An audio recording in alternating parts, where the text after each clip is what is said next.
Make sure you hit that thumbs up button, like, subscribe, rate, review, and all that good stuff. Now, let's talk about this DeBoer offense, okay? In 2023, they led the nation in passing, I believe, right? They led the nation in passing, and they threw it 38.3 times per game. That's a lot. That's a lot. I think they threw it 11 more times per game than they ran the ball in 2023. That's a lot. Now, that was when they were great. When Washington was great under Kalen DeBoer, they threw it 38.3 times per game. When they were good, when they were just good, okay, and they were in tight football games all the time, or worse, they were trailing in football games a lot of the time or some of the time. In 2022, he threw it for 44.2 times per football game. I don't know about y'all. And I need to say this too. Of those 44 passing attempts, the overwhelming majority of them are three-step standard drop, like process the field, read through it, make the right read. Hey, we're going to have a guy coming open right here, throw it on time. I don't know about you guys, and I don't want to doubt Jalen Milroe. I don't, because I think he did a great job this year, and he proved that they made the right decision to stick with him at the quarterback position. And you can say everything about how good of a job Tommy Rees did morphing that offense and his skill set, yada, yada, yada, yada, yada. But I ain't letting Jalen Milroe throw the football 44 times in a football game. I don't think you are either, Alabama fan listening to this. So my question to you guys, to the chat, to everybody listening to this today is, the Kalen DeBoer offense versus the Jalen Milroe skill set, is it really that compatible for these two to be married right now? I don't think it is, but I don't think you can get rid of the guy that took you to the playoffs last year, especially when you're trying to retain as much of this roster as possible. If you go scorched earth on the quarterback, you're going to have a lot of other guys in that locker room basically say, oh, you're just gonna wipe us all out. You're gonna put your own guys in here, and I think you're gonna lose distrust in not only the locker room but the fan base. Because I mean, Jalen Milroe won that locker room and fan base over last year. Say what you want about how he played. I don't think he is capable of winning a game if he throws 45 times. But Alabama loves him right now, and I don't think you can come in and say, "Yeah, you ride the bench, buddy." Especially when he decided to come back for a senior year. That's what I was about to say. It's not that he decided just to come back. It's that even after, because the decision to come back was before Saban retired. And even after Saban retired, there's videos of Jalen walking into the facility telling cameras that, like, I'm here. Like, I'm staying. I'm not going nowhere. So he's not going to make this easy if they decide to go elsewhere, or if he gets beat out or loses out the competition. And I do want to say this. I think Milroe got much, much better at these things as the year progressed. I think that was obvious. I also was flabbergasted at how often they standard dropped him, right? They did do a lot of that stuff last year at Alabama. Now, it was a lot of that stuff with all intermediate to deep routes. There was not a lot of window reading or, hey, passing concepts off, because a lot of what Michigan does forces teams to play a lot of zone concepts and kind of defies any ability to play man unless you're Oregon, and then you're going to try, and you're going to successfully do so at times. But you're also going to get beat on one-on-ones like Roma Dunze chose to do to you in those football games both times. Nonetheless, most of the operating of this offense will be from the pocket, and it will be processing running through reads. And here's how I know that Jalen Milroe ain't exactly the prototype of a Kalen DeBoer quarterback. We all saw Will Rogers commit to Washington. We all saw him selectively choose Will Rogers to be the guy that goes on and replaces Michael Penix at Washington before he decided to take this Alabama job. Of all of the people in the portal, they got in on Will Rogers very, very, very early. And what is Will Rogers' number one skill set in his entire existence as a college football quarterback? Accuracy and decision-making and processing and reading and getting the ball into the right hands quickly. All of those things are the reason they chose him. All of those things are the antithesis, in my opinion, of what Jalen Milroe is. I think the way I would view it, though, is, 3 years ago, would you have said that Michael Penix could be in an offense that drops back and passes the ball 38 times while he was at Indiana? I don't think so. Now, I know that was a 2-year process with DeBoer and Michael Penix, and that was kind of this past year was a transcendently better year than it was a year prior. I shouldn't say transcendently better, but you could tell that the improvement was there, but it took 2 years. I think that alone kind of says that maybe that could be good for Milroe, and that maybe that could help him continue to develop his skill set.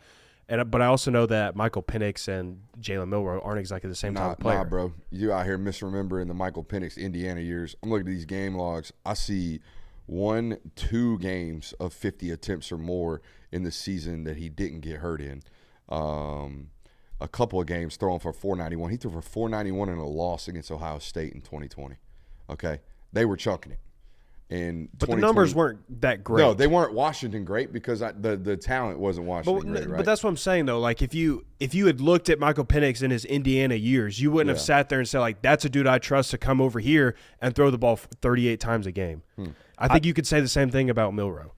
I think at this point, coming into year one, don't try to do anything to where you're going to – don't try to be a hero in year – yeah. At this point, what you need to do, your first priority should be getting the Alabama fan base to believe in you. And if you come in and you bench the quarterback that took them to the playoffs last year and had everyone behind him and the whole length thing, like Alabama fans love Jalen Milroe. And if you get rid of him in year one and you go 8-4, you're doomed if you do that. Now, if you say, hey, Jalen Milroe comes in, you start him, and you go 8-4, he doesn't have his roster, and yet give him time. He needs to recruit more. But if you go scorched earth immediately, you're going to lose the fan base, I think. I don't know. Did you see I'm like this. Ty Simpson tweeted out a photo of him and Tommy Reese with a crying emoji. And, bro, there are thousands of @RollTide toilet paper user 79 in the comments talking about, oh, you're going to be DeBoer's guy. This system is so for you, yada, yada, yada. Because, Ty Simpson, I see your face. Ty Simpson is Will Rogers. Like, I hate to tell everybody that, but that's what it is. It's 6'1", semi-limited from a physical standpoint, makes great decisions, coach's son, lunch pail guy. Like, that's Ty Simpson. And Bama fans, and he's sticking around, right? The E.J. Holstein kid hit the portal. Dylan Lonergan's still on the roster as well out there with obviously Milroe. But that's going to be your quote-unquote quarterback competition unless Will Rogers transfers there. I think, too, what DeBoer can't fall victim to is exactly what you're talking about, Christian, is that you're just trying to please the fan base. And I think this is something that Kirby did a great job of figuring out very early in his career.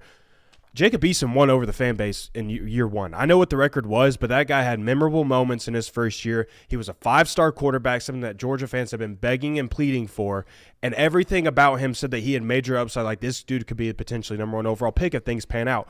4-star Jake Fromm gets to go into the game against App State, and the rest is history. And I think a lot of people at that time were like, why are we not handing it back over to this 5-star who's been here already for a year, who's won us over? Sure, Jake Fromm's been great, but Kirby Smart stayed true to what it was, and they got him to a national title. So I think that it is important that you value those types of things, and you value Jalen Milroe being loyal to you and saying that he wants to stick around. But you can't fall victim to that, and you can't let that be your Achilles heel. No, and I mean, the caveat to that is Jake Fromm had a proof of concept. He went into Notre Dame and won that game. To immediately come out start of the season and say, yeah, like they didn't start Jake Fromm week 1. They started Jacob Eason injuries, obviously. Yeah. I mean, if something similar happens to Jalen Milroe, I think absolutely you got to go with the guy who's winning games. But to come in week 1 and not have Jalen Milroe be your starter, I think will be a grave mistake for Kalen DeBoer. Here's what I know about any fan base.